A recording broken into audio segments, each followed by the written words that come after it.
êtes sur Tout TV Africa, madame, monsieur, bonjour et bienvenue dans ce nouveau numéro de Gatingo. C'est avec le Niger que nous démarrons ce bulletin d'information. La justice nigérienne vient d'ordonner la remise en liberté de deux proches de Mohamed Bazoum, le président déchu.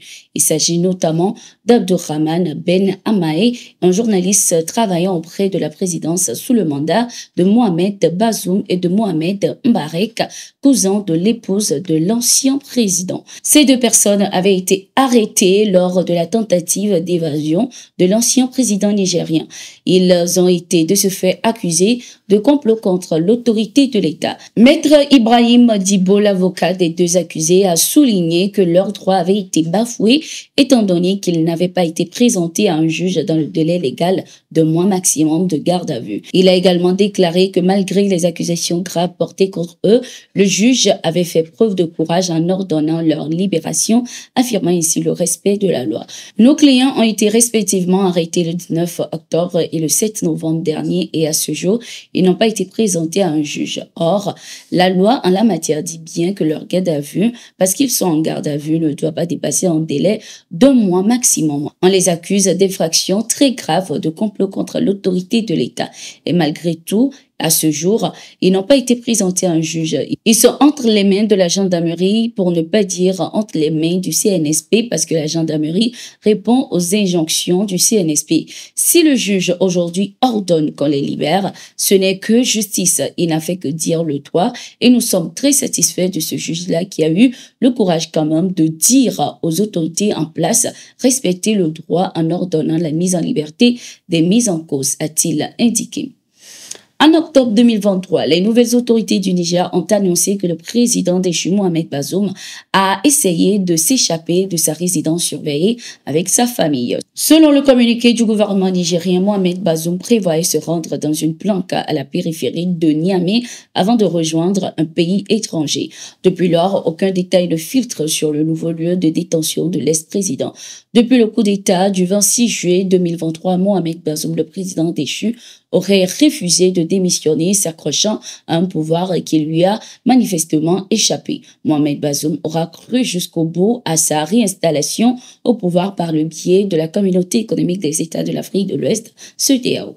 Quelques heures après sa prestation de serment, le président sénégalais Bassirou Diomaye Faye a nommé le leader de son parti, Pastef Ousmane Sonko, comme Premier ministre. Le nouveau président Bassirou Diomaye Faye, qui succède pour 5 ans à Macky Sall, a choisi celui qui a joué un rôle clé dans son élection, puisque Ousmane Sonko avait lui-même proposé la candidature de Bassirou Diomaye Faye après avoir été recalé de la course à la présidentielle. Je mesure l'importance de la confiance que le président Faye a placé en ma personne. Il n'est pas question de laisser Bassirou Diomaye Faye assurer seul cette lourde responsabilité. Je voudrais dire aux Sénégalais, chacun et chacune, là où ils se trouvent, que ce projet est leur sien et que chacun devra donner le maximum pour atteindre l'objectif qu'on s'est assigné. Il faudra une participation collective, comme le démontre il y a quelques jours cette formidable jeunesse lors du nettoiement des différentes artères dans les villes du Sénégal,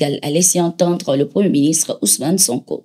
Ousmane Sonko a par la même occasion démissionné de sa fonction de maire de la ville de Ziguinchor, d'autant que Mariti Niane a été nommé ministre directeur de cabinet du président de la République sénégalaise. Oumar Sambaba a été reconduit à son poste de ministre secrétaire général de la présidence de la République. La formation du gouvernement est attendue dans les prochaines heures dans le pays.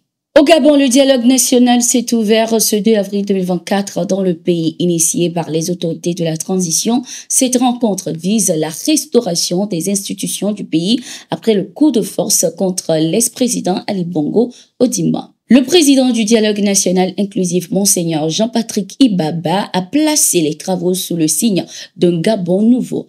L'archevêque métropolitain de Libreville dit avoir l'intime conviction que les commissaires dessineront un Gabon nouveau pour lui rendre ses lettres de noblesse et sa fierté. Les questions politiques et socio-économiques sont entre autres au menu de cette rencontre. Les Gabonais attendent notamment une redistribution équitable des revenus de leurs richesses.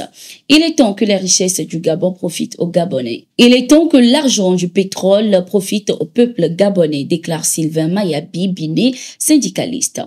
Les résolutions issues de ce dialogue devraient être rédigées en texte de loi, des textes qui devraient constituer la monture du projet de constitution de la République gabonaise qui sera soumis très prochainement au référendum. En Égypte, Abdel Fattah al-Sisi a prêté serment ce 2 avril 2024 après sa réélection à la tête du pays pour un troisième mandat.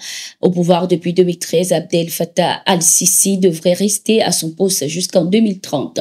L'ancien maréchal de 109 ans a remporté en décembre l'élection présidentielle avec 89,6% des voix face à 3 autres candidats peu connus du grand public. L'ex-chef de l'armée et ministre de la Défense Abdel Fattah al-Sisi avait orchestré en 2013, un an avant son accession à la présidence, la destitution de l'islamiste Mohamed Morsi suite à des manifestations populaires massives. Son mandat, qui débutera dès ce 3 avril 2024 et pour une durée de 6 ans, est censé être le dernier conformément à la Constitution, sauf si des amendements constitutionnels sont à nouveau décidés pour ouvrir la voie à une prolongation. Au Burkina Faso, ce 2 avril 2024, des terroristes ont été neutralisés dans la forêt de Kankamogré, dans la province du Koulpelogo, au centre-est. Selon les informations, les vecteurs aériens avaient localisé ces terroristes qui s'étaient regroupés en plusieurs groupes dans cette forêt. Les vecteurs aériens ont également constaté qu'il s'agit d'une grande base à partir de laquelle ces criminels préparent leurs attaques et se retrouvent après leur forfait.